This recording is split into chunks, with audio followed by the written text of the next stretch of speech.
牌完全亂咗順序，再隨便切牌。好，放入發牌區。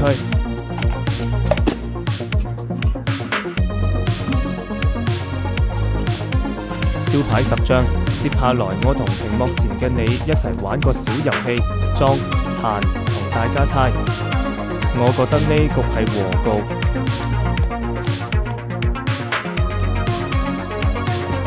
3點和局對咗，第2局我話係莊。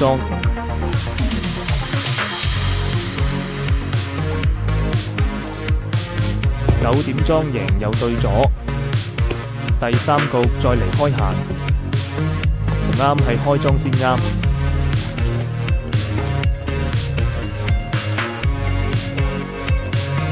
人係閒錯1局，好正常。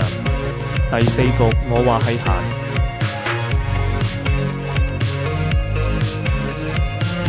對咗閒9點最大。第5局係莊。